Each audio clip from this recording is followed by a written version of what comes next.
Wherever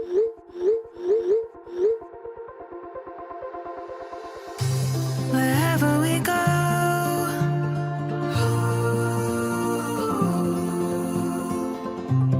we'll always know.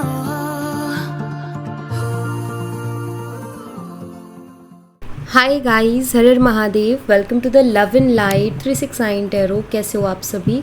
उम्मीद है आप सभी बहुत अच्छे होंगे और अपनी लाइफ में आगे बढ़ रहे होंगे। सो गाइस, हम देखने वाले हैं आपके पार्टनर की late night thoughts, late night energies.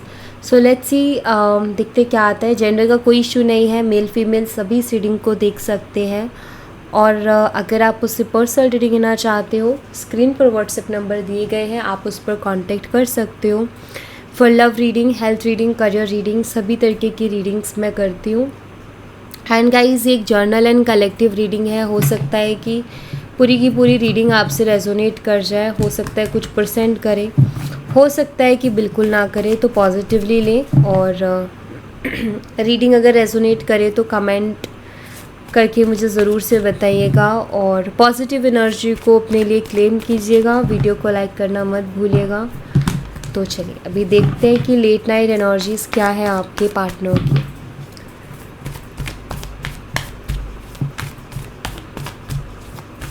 Universe please बताइए, मेरे व्यूवर्स जिस पर्सन के बारे में सोच करके रीडिंग देख रहे हैं, उस पर्सन कि late night thoughts, late night energies मेरे व्यूवर्स के लिए क्या है।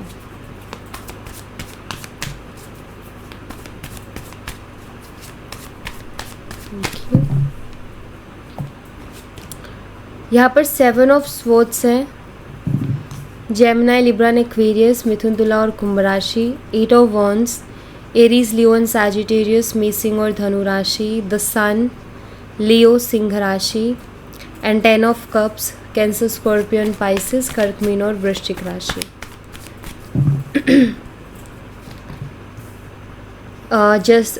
जस्टिस, लिब्रा, तुला राशि। 5 of pentacles, Taurus, Virgo and Capricorn, Vrishabh, कन्या, मकर राशि। 6 of swords, Gemini, Libra, Aquarius, Mithun, Tula और कुंभ राशि।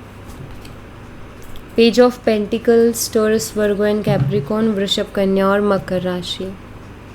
नंबर 7, नंबर 8, नंबर 19, नंबर 10, 11, 5, 6 और नंबर 11 मुझे बहुत ही स्ट्रांगली यहाँ पर दिखाई दे रहा है। सो 11 की एनर्जी हो सकती है, लाइक 11 नवंबर डेट ऑफ बर्थ हो सकती है आपकी, आपके पर्सन की। जुलाई मंथ दिखाई देता है, अगस्त, अक्टूबर और जून और मई। तो ये मुझे बर्थ मंथ्स, या फिर आपके लिए हो सकते हैं ये मंथ स्पेशल हो, तो ये मुझे यहाँ पर दिखाई दे रहे हैं। ठीक है, इनको हम क्लैरिफाई करेंगे। उससे पहले मैं यहाँ पर भी मोनोलॉजी से एक कार्ड लूँगी, जिसमें हमें पता चलेगा कि ओवरऑल क्या है, नियर फ्यूचर क्या है, या फिर गाइडेंस क्या है। यूनिवर्स प्लीज बताएं। न्यू रोमांटिक साइकिल बीइंग्स की एनर्जी है। ओके, लेट्स सी, इनको क्लैरिफाई करते हैं। यूनिवर्स 7 ऑफ स्वॉर्ड्स की एनर्जी को क्लैरिफाई कीजिए प्लीज़। 7 ऑफ स्वॉर्ड्स की एनर्जी यहाँ पर क्यों है? यहाँ पर 9 ऑफ स्वॉर्ड्स है।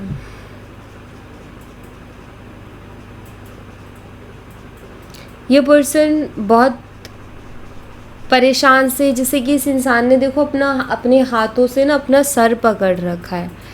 जैसे हम बहुत परेशान होके ऐसा नहीं करते, एक मलाल सा होता है मन में कि अरे यार ये क्या हो गया मेरे से। तो बिल्कुल वही एनर्जी है। और इनकी रातों की नींदें भी उड़ी हुई हैं।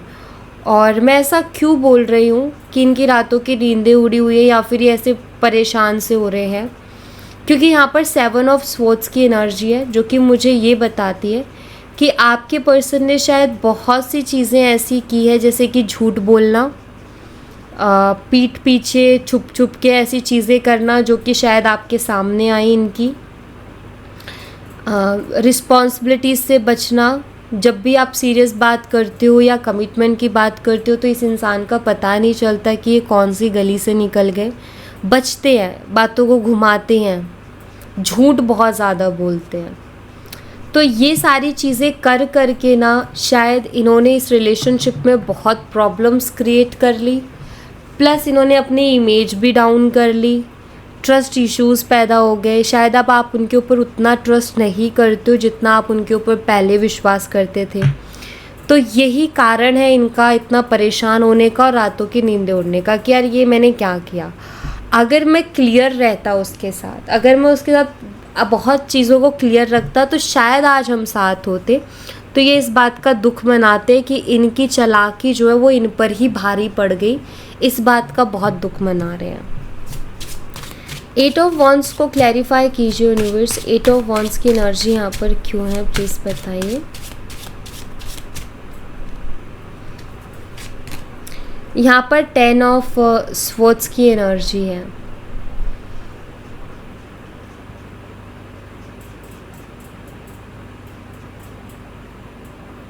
सबके लिए नहीं बट मुझे ऐसा लग रहा है कुछ के लिए कि शायद इस पर्सन ने आपसे बात करने का ट्राई किया था लेकिन आपने उनको रिप्लाई नहीं किया या आप रिसीव नहीं कर पाए, या आपका ऐसा हो गया कि मैं रिप्लाई करूँ कि ना करूँ। इनके बहुत बार ट्राई करने के बाद या इनके शायद 2-3 कॉल आए हैं या 2-3 मैसेज, उसके बाद में भी आप उनको कोई रिस्पॉन्स नहीं कर रहे हो, कुछ रिस्पॉन्स नहीं कर रहे हो, कुछ रिप्लाई नहीं कर रहे हो। तो मुझे ऐसा दिखाई देता है कि उस चीज़ से इनको बहुत तकलीफ़ हुई है। प्लस यहाँ पर 8 ऑफ स्वॉर्ड्स की एनर्जी हुई है, ये बिल्कुल हेल्पलेस फील कर रहे हैं क्योंकि शायद आप उनसे बात नहीं कर रहे हो, आप उनको कोई रिप्लाई नहीं कर रहे हो और उनको फिर कोई और रास्ता भी नहीं दिख रहा कि वो आपसे कैसे बात करें। अगर इन्होंने ऐसा नहीं किया है तो मुझे दिखाई देता है कि ये पेन में है, ठीक है। अगर इन्होंने आपको कोई कॉल मैसेज नहीं किया तो उन लोगों के लिए एनर्जी है कि ये पेन में है। 8 ऑफ वॉन्ड्स ये आपसे बात करना चाहते हैं और किस दुख से ये अभी गुज़र रहे हैं वो दुख भी आपको बताना चाहते हैं, लेकिन इनको कोई रास्ता नहीं दिख रहा आपसे बात करने का कि ये आपसे बात कैसे करें। इनको ये चीज़ समझ में नहीं आ रही है क्योंकि शायद इन्होंने आपको बहुत धोखा दिया है। इन्होंने आपको पीठ पे खंजर घोंपने वाला काम इस पर्सन ने शायद आपके साथ किया है। तो अब इसीलिए एक हेजिटेशन है, नर्वसनेस है कि ये आपको कैसे फेस करेंगे, तो नहीं कर पा रहे हैं आपको फेस। ऐसा दिखाई देता है। बात करने का मन करता है लेकिन आपको फेस नहीं कर पा रहे। द सन एनर्जी को क्लैरिफाई कीजिए यूनिवर्स। द सन एनर्जी यहाँ पर क्यों है प्लीज़ बताइए। यहाँ पर 3 ऑफ, ये तीनों कार्ड्स बहुत ही पेनफुल एनर्जी को शो कर रहे हैं। यहाँ 3 ऑफ स्वॉर्ड्स, देखिए मुझे ऐसा दिखाई दे रहा है कि शायद आपके पार्टनर बहुत ज़्यादा ईगोस्टिक रहे हैं और मतलब ईगो इनके अंदर बहुत ज़्यादा रहा है। बट अभी हाल फिलहाल मुझे ऐसा लग रहा है कि इनका ईगो टूटा है, कोई किसी तरीके की क्लियरिटी इनको मिली है जिसके बाद इनका दिल भी टूटा है और इनका ईगो भी टूटा है। शायद ये बहुत ही ओवर कॉन्फिडेंट पर्सन है कि ये बहुत ज़्यादा ओवर कॉन्फिडेंस में रहते हैं और उसी ओवर कॉन्फिडेंस के कारण कुछ इन्होंने ऐसा किया जहाँ इनको लग रहा था कि इन्होंने बहुत बड़ा तीर मार लिया है, कि इन्होंने कुछ बहुत बड़ा अच्छा कुछ कर लिया है, लेकिन दूसरे ही पल इनको किसी तरीके का धोखा, किसी तरीके की हार्ट ब्रेकिंग एनर्जी मिली है, कोई ऐसी क्लियरिटी मिली है जिसके बाद इनका दिल टूटा है, जिसके बाद इनको महसूस हुआ है कि यार धोखा हो गया है मेरे साथ। और जो इनकी जो ओवर स्मार्टनेस थी जिसकी वजह से इनको ईगो था कि यार मेरा दिमाग और मैं, मतलब मुझे कोई चीट नहीं कर सकता, आई थिंक वो ब्रेक हुआ है, ठीक है। तो मैं इनको हर्ट भी देख रही हूँ और इनका ईगो ब्रेक होते हुए भी देख रही हूँ क्योंकि किसी ने तो, इन्होंने आपके पीठ में खंजर घोंपा, किसी ने इनके दिल में खंजर घोंपा है, मुझे ऐसा दिख रहा है। कुछ तो ऐसा इन्होंने फेस किया है जिसके बाद ये बहुत बुरी तरीके से हर्ट हुए हैं। 10 ऑफ कप्स को क्लैरिफाई कीजिए यूनिवर्स। 10 ऑफ कप्स की एनर्जी यहाँ पर क्यों है प्लीज़ बताइए। यहाँ पर 4 ऑफ वॉन्ड्स है और यहाँ पर 7 ऑफ स्वॉर्ड्स है। डेफिनेटली अभी इनको फील होता है कि इन्होंने ज़्यादा ओवर स्मार्टनेस के चक्कर में एक बहुत ही अच्छे कनेक्शन को खो दिया, एक बहुत अच्छे पर्सन को खो दिया या बहुत अच्छे पार्टनर को खो दिया। ये उस चीज़ को महसूस करते हैं। ये आपके साथ रिकन्सिलिएशन चाहते हैं या आपके साथ रहना चाहते हैं, आपके साथ रिश्ते को लॉन्ग टर्म लेकर के जाना चाहते हैं, ऐसा दिखाई दे रहा है। लेकिन जो चालाकियाँ ये करके गए हैं ना, उन्हीं चालाकियों ने इनका रास्ता रोक रखा है अभी। और इनके दिमाग में क्वेश्चन आता है कि क्या अब हम फिर से एक हो सकते हैं? जो मैंने किया, जो मैंने झूठ बोले हैं, जो मैंने चालाकियाँ ओवर स्मार्टनेस जो दिखाई है, क्या उसके बाद हम फिर से एक हो सकते हैं? क्या हमारा रिश्ता पहले जैसा हो सकता है? क्या हमारे रिश्ते का अभी भी कोई फ्यूचर बन सकता है? क्या वो मेरे ऊपर इतना ट्रस्ट करेगी कि हमारा फ्यूचर बन जाएगा?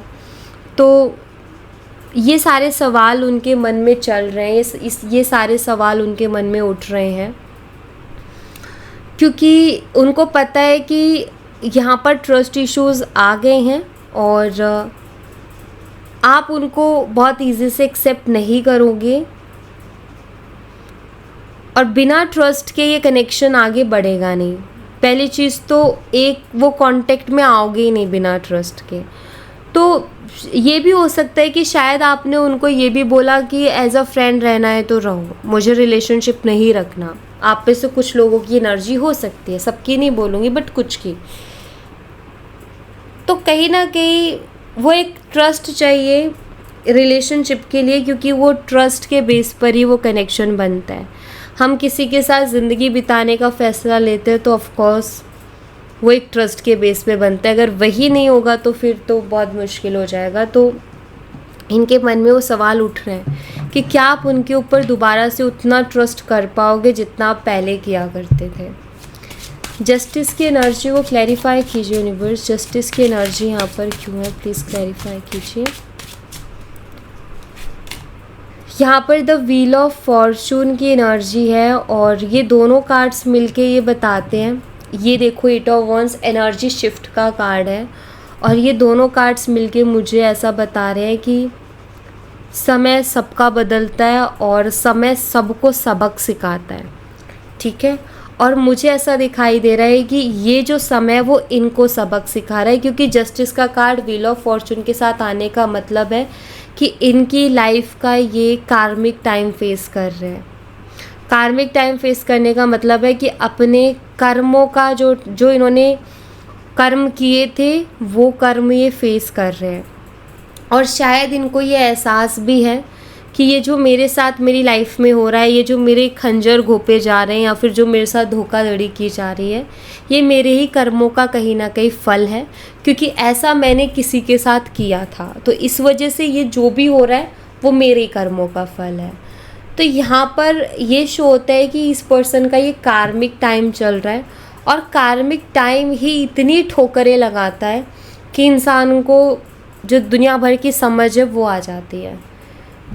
तो यहाँ पर मुझे वही चीज़ दिखाई दे रहा है कि आपके जो पर्सन है उनका भी ये कार्मिक टाइम चल रहा है और ये समय उनको उनकी गलतियाँ दिखा रहा है कि तुम्हारी गलतियाँ क्या क्या है, उनको रियलाइज़ करवा रहा है और बहुत सारे एक्सपीरियंसेस दे रहा है। 5 ऑफ पेंटिकल्स को क्लैरिफाई कीजिए यूनिवर्स। 5 ऑफ पेंटिकल्स की एनर्जी यहाँ पर क्यों है, प्लीज़ क्लैरिफाई कीजिए। 5 ऑफ पेंटिकल्स की एनर्जी यहाँ पर क्यों है। Okay wait wait wait wait,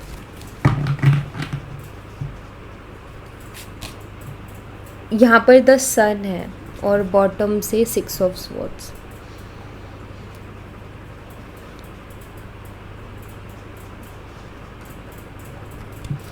बहुत ही मायूस, क्योंकि 5 ऑफ पेंटिकल की एनर्जी है, बहुत परेशान है। जब भी इंसान परेशानी में होता है तो उसको सबसे पहले क्या याद आता है, ऊपर वाला। और जब ऊपर वाला याद आता है तो उससे सिर्फ एक ही प्रार्थना रहती है कि इस बार सब ठीक कर दो, नेक्स्ट टाइम से मैं ध्यान दूंगा, नेक्स्ट टाइम से मैं नहीं करूँगा, बट इस बार मुझे माफ़ कर दो, इस बार मेरी लाइफ में सब चीज़ें फिक्स कर दो। तो ये उनका चल रहा है। दूसरा, इनका टाइम ख़राब चल रहा है। 5 ऑफ पेंटिकल ये बताता है कि शायद ये फाइनेंशियल कंडीशन से भी जूझ रहे हैं, फाइनेंशियल प्रॉब्लम से ये जूझ रहे हैं, और भी बहुत सारी प्रॉब्लम्स इनको चल रही हैं। और शायद इस टाइम पर ईश्वर के साथ साथ इनको आप भी याद आ रहे हो, क्योंकि जब इनकी लाइफ में प्रॉब्लम्स थी उस टाइम पे शायद आप उनके साथ थे पहले, और वो सफ़र, वो समय कब हंसते खेलते गुजर गया इनको पता नहीं चला, क्योंकि आप उनके साथ थे और आपने कभी उस चीज़ का एहसास इनको होने नहीं दिया कि प्रॉब्लम में। आई थिंक आप हमेशा उनके लिए खड़े रहे हो कि मैं हूँ ना, तो तुम टेंशन क्यों ले रही हो या क्यों ले रहे हो। तो ऑफकोर्स बुरे वक्त में 2 ही लोग याद आते हैं, पहला सबसे पहले ऊपर वाला, और दूसरा जिसने हमारी पहले बुरे वक्त में मदद की होती है। तो इनको भी वही चीज़ हो रही है कि आपको भी बहुत मिस कर रहे हैं, आपकी भी इनको बहुत याद आ रही है। 6 ऑफ स्वॉर्ड्स को क्लैरिफाई कीजिए यूनिवर्स, 6 ऑफ स्वॉर्ड्स की एनर्जी यहाँ पर क्यों है, प्लीज़ बताइए। यहाँ पर पेज ऑफ पेंटिकल्स है और यहाँ पर 7 ऑफ वॉन्ड्स है। आपके पर्सन सॉरी फील कर रहे हैं और वो आपसे माफ़ी मांगना चाहते हैं। सॉरी फील कर रहे हैं कि उन्होंने आपके लिए स्टैंड नहीं लिया, उन्होंने कभी इस रिश्ते के लिए काम किया ही नहीं।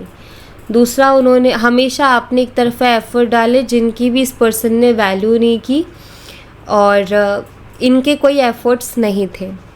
तो इसलिए ये पर्सन जो है सॉरी फील करते हैं इन चीज़ों के लिए, क्योंकि इनको अब महसूस होता है कि अगर इन्होंने भी अपनी रिस्पॉन्सिबिलिटी को समझा होता और अगर इन्होंने भी इस कनेक्शन में एफ़र्ट डाले होते तो शायद आज कंडीशंस बहुत अलग होती।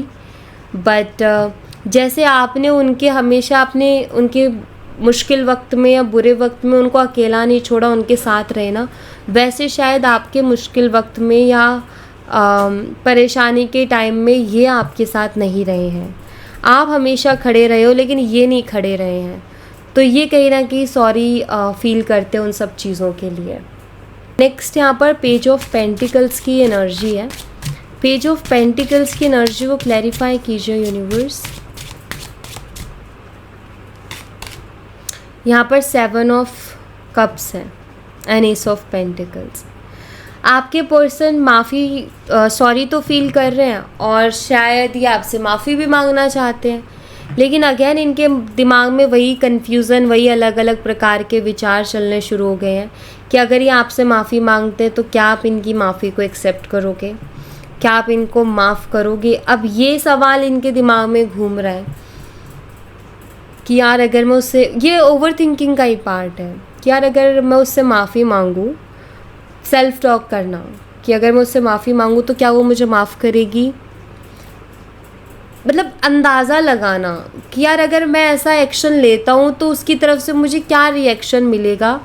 आई थिंक उसका अंदाज़ा लगा रहे हैं ये, और इनको हर बार कभी तो नेगेटिव और कभी पॉजिटिव दिखता है कि यार वो मुझसे प्यार करती है तो ऑफकोर्स माफ़ कर देगी।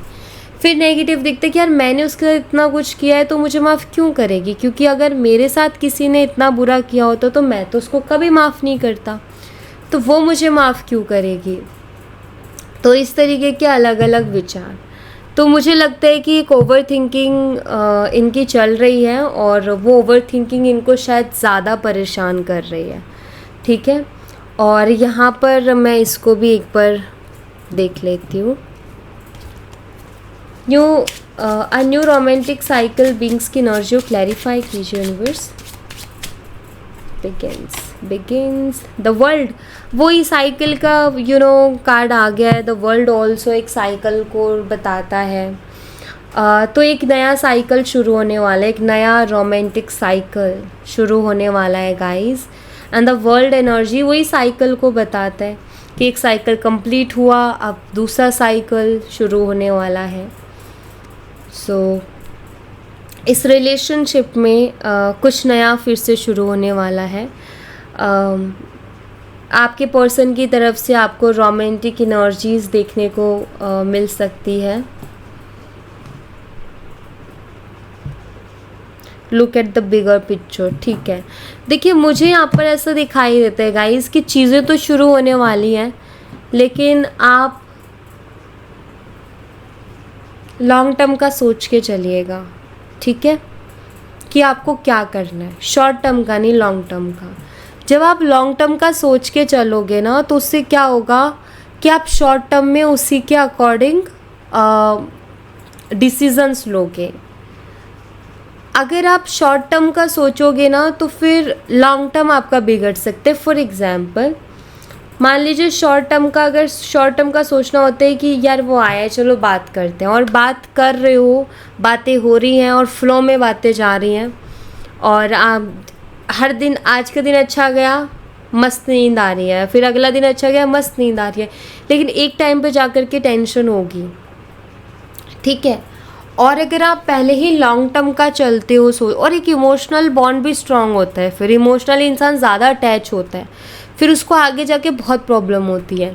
लॉन्ग टर्म का सोचने का मतलब है कि आपको दिमाग में होना चाहिए कि यार मुझे ना आगे का सोच के चलना है।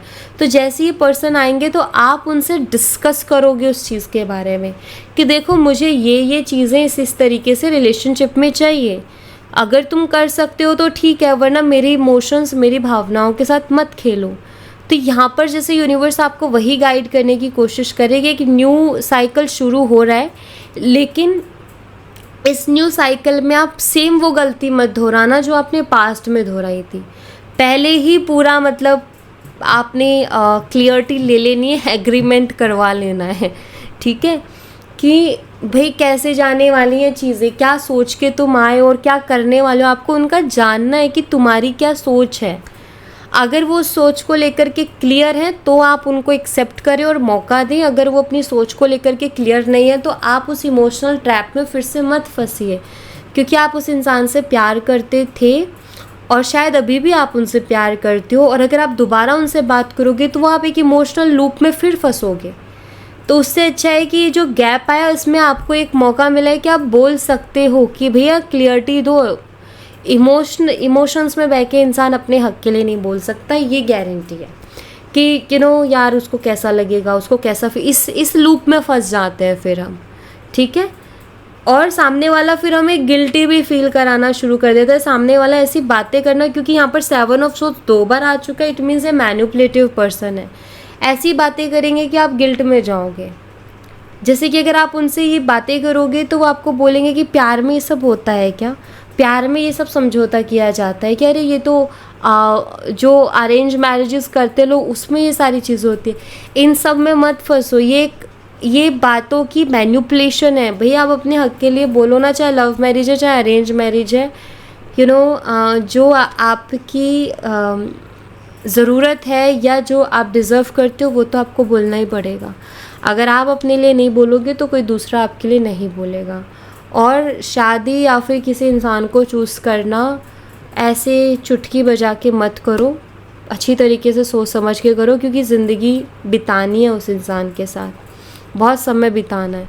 जब मुश्किल आती है ना तो 1 मिनट मुश्किल हो जाता है किसी के साथ रहना। और कहते हैं वैसे तो ज़िंदगी का पता नहीं है क्या कब हो जाए, लेकिन अगर ये भी तो सोचो अगर ज़िंदगी लंबी चल गई तो फिर क्या होगा। तो दोनों ही चीज़ों को अगर सोच के जो इंसान, अगेन बैलेंस, तो ये प्रकृति हमें बैलेंस सिखाती है कि बैलेंस, आप अगर ये सोच रहे हो, ये सोच के ज़िंदगी जी रहे हो यार पता नहीं है ज़िंदगी का कि कितने टाइम की है, तो अच्छा है, लेकिन आप बिल्कुल ही ये सोच के जी रहे हो कि पता नहीं है और बेपरवाह हो रहे हो तो बेकार है। अगर लंबी निकल गई ज़िंदगी तो फिर आगे दुखी होना पड़ेगा ना।